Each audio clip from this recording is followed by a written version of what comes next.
shop. Chuck managed to save Charlie. So this unit is the tap that broke. This is a carbide spade drill that was working well, and Charlie managed to snap it. And also this is a 5-flute carbide 3/16 end mill. Also managed to snap it. These two basically got broken trying to get this part out. We will talk about that some more. Welcome to the graveyard. Well, I've decided to have a little fun in the shop, and going to make a new pallet for the mill.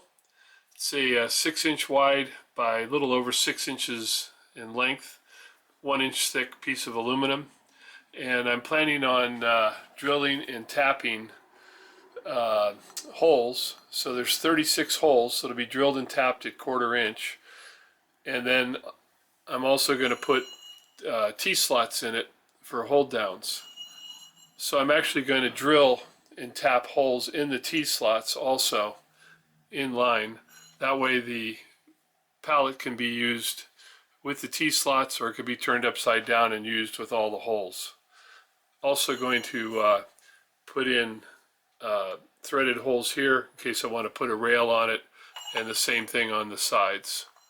So it'd be a fun project. Oh, and then finally I'll end up putting in some alignment dowels for 90 degrees. So I think it'd be a fun project, and we'll get it set up in the mill and be making a lot of mess, that's for sure.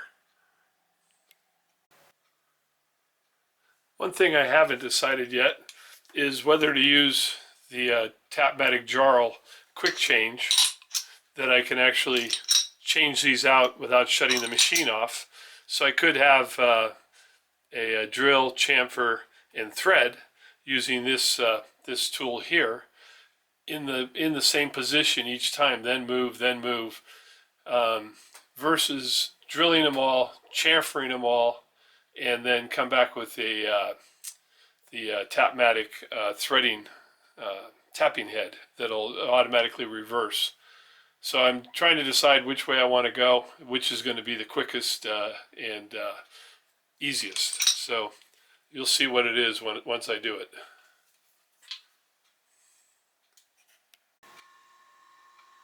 So I got the piece of aluminum in the vise. Got my DRO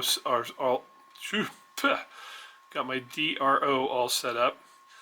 Everything's going off a center line, so everything's center line. So pretty much ready to do that. And then I did a little test cut here with the key seat cutter for depth, and I'm going to have a 3/8 channel that's going to go through there. This is at I forget, I'm going to try to go to 400 thousandths deep, maybe even 450. Just depends if it's going to rub on the side here or not. This is fairly close, and I think, what is it? Right now it's at 375 to the bottom. So I'm going to try to go a little bit deeper than that. So I'll cut the 3/8 channel at 400 thousandths deep.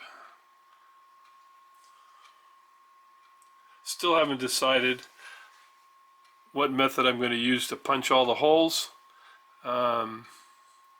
Time will tell. What do you guys think's better?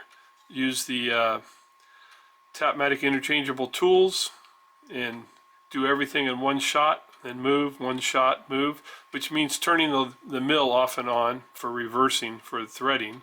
That's about it. The other way is lots of moves. I don't know, still working it out.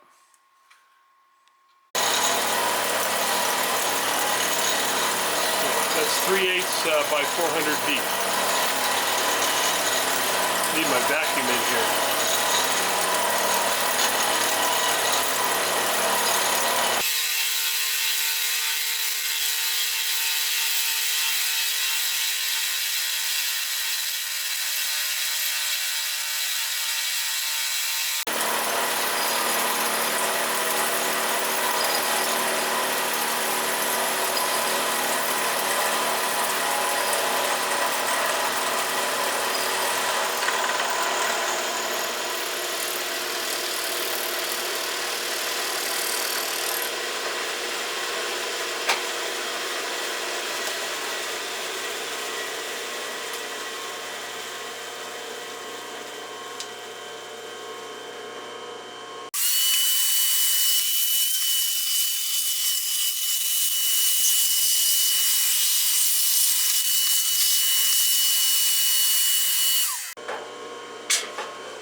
Well, I can see both my parallels walked out of there.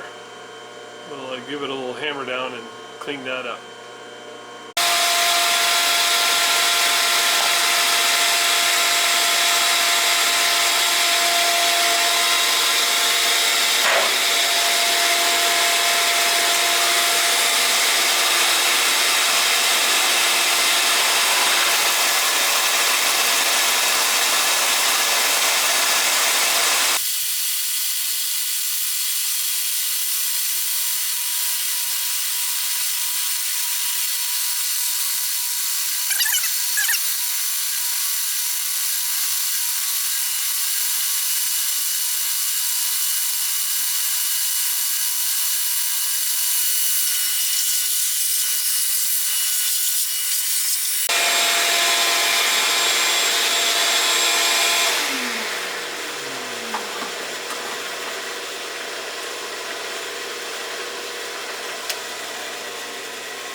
So I've got the cutter set to height there. Thought I'd show it from this side. Bottom of it said 400 thousandths deep, and we'll start at the other side of the cut though.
Looks good, and just what I wanted. I wanted enough meat here on the ends.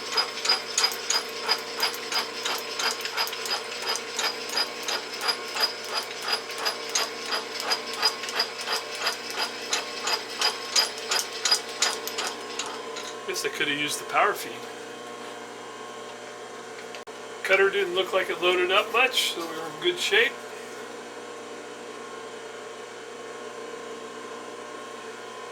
And go for number 2. We'll do this off camera. You guys don't need to watch it. Well, if you can see, I've got 3 holes drilled there, and I'm going with the interchangeable Tapmatic. So with the machine off, I thought I would run through just a dry run to show you what I'm doing. Sitting down here. Get in here, come on, buddy. There we go. You gotta get in here tight. I got my vacuum here, and so my vacuum is on a foot pedal down here. So I can just reach down, step, and go. So I have the vacuum right there. I'm going to move over to my next hole. They're 1 inch apart.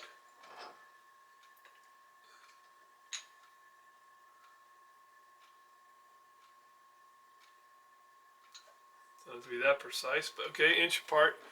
I start off, I put in the drill. I'm only drilling at 660. Really too slow for a 1/4 inch drill, but once the hole's drilled, popping that out, put in the tap the hole, and then I put this guy in on the shaft here for the arbor, which restricts my depth of how far I can go. And then I put in the countersink. That comes down, hits bottom on the stop, and then back up, remove that guy, and remove, come on out of there, and remove the countersink. Make sure that I set the stop with the countersink, so the first thing I do is put the stop in, because if I forget, then I'm going to have a deep countersink. So I got a little tap magic here and a brush, and let's go for it. See what kind of mistake I can make here on camera. Power on, drills in.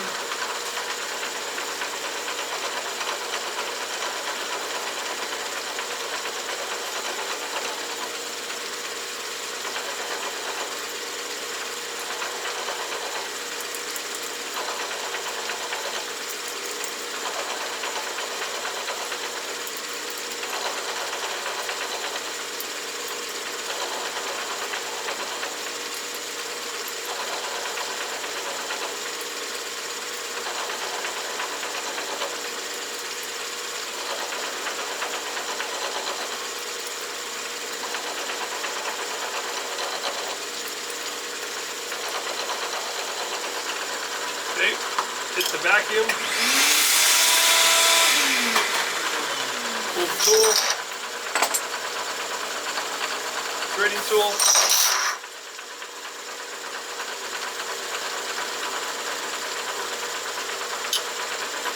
and get my hand on the reverse lever.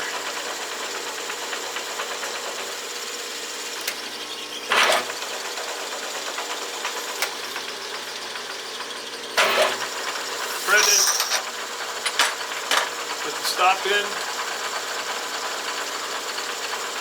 put the chamfering tool in, and chamfer.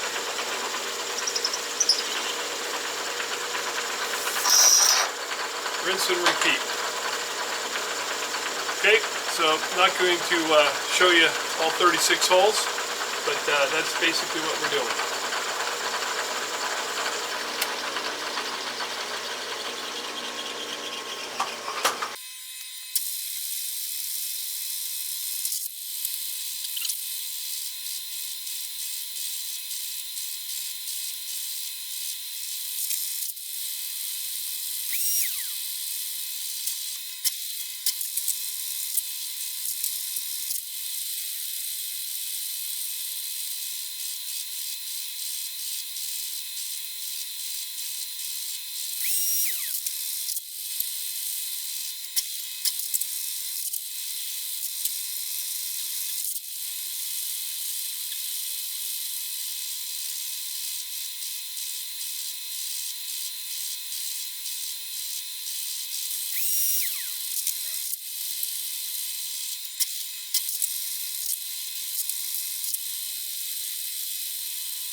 Well, that doggone Charlie, he made it to the shop.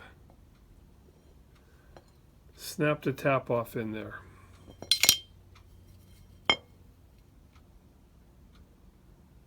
Now, I didn't do this in the mill. The tap basically just about reaches through the 1-inch thick material. So I actually relieved this tap on the surface grinder so I could go in deeper and not much pressure, and I snapped it off. And I didn't relieve it that much. Still had 200 thousandths. But anyway, now I got to get that guy out. So I'm going to make a couple attempts and see if Chuck can save Charlie. That damn Charlie.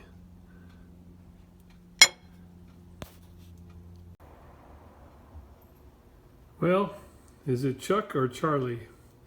So there's a broken spade bit, 3/16 carbide. And now there's a 5-flute carbide broken off in there. So 3 for 3. Now,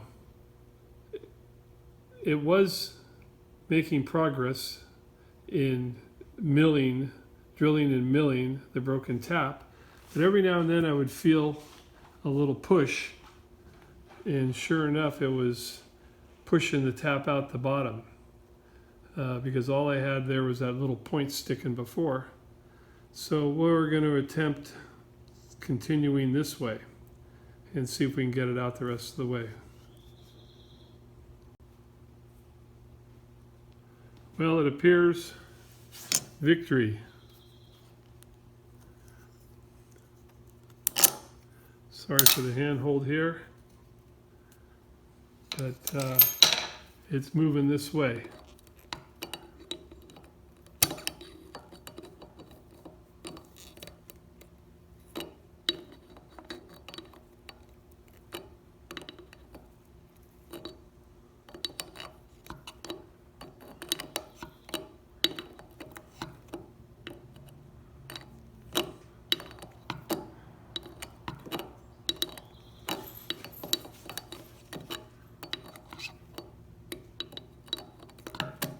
Guess I could have put you on a tripod. Didn't think it'd take this long to get it out.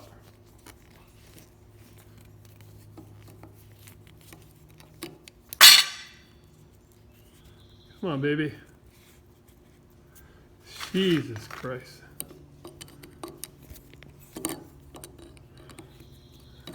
You guys getting sick yet?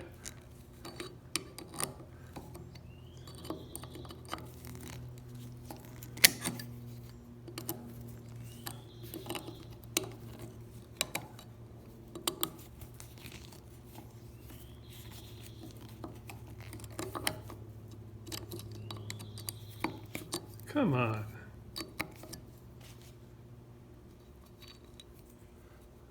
There it is.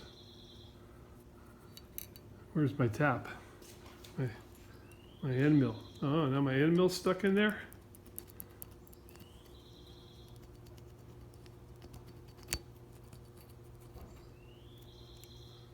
There's my end mill.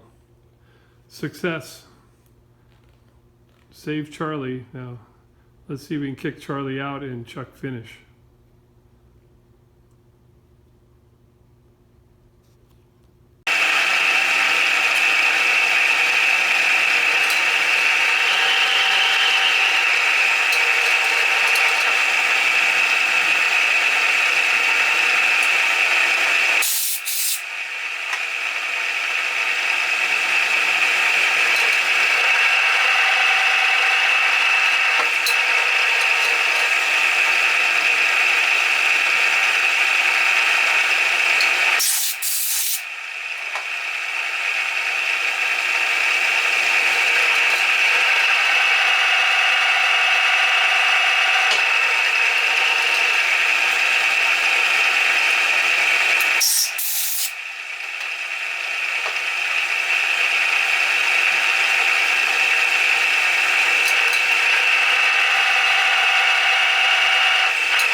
tooling pallet's done.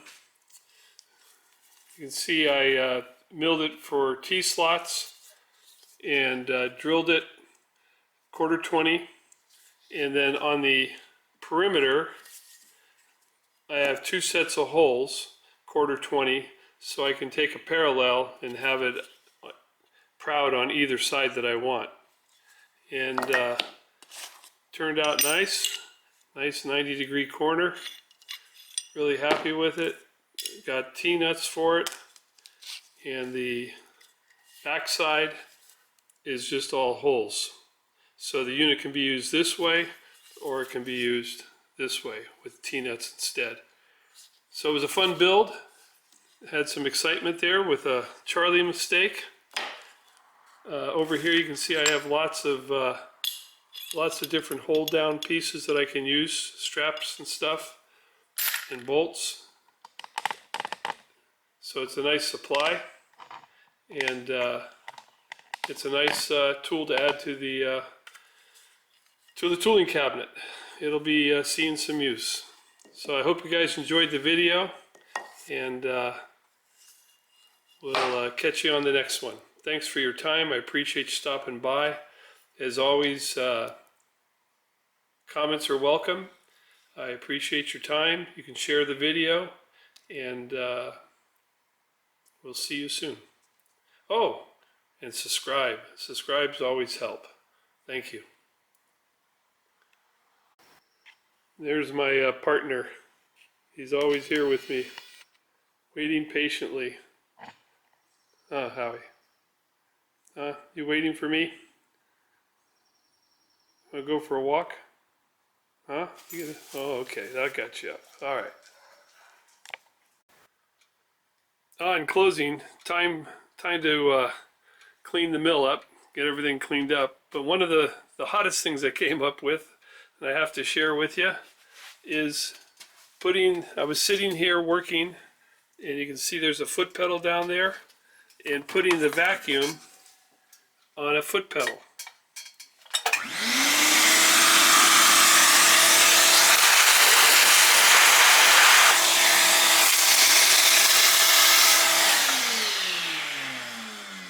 No more reaching around to shut that guy off and on when I'm working here at the mill. Thought that was a pretty trick idea. Proud of myself.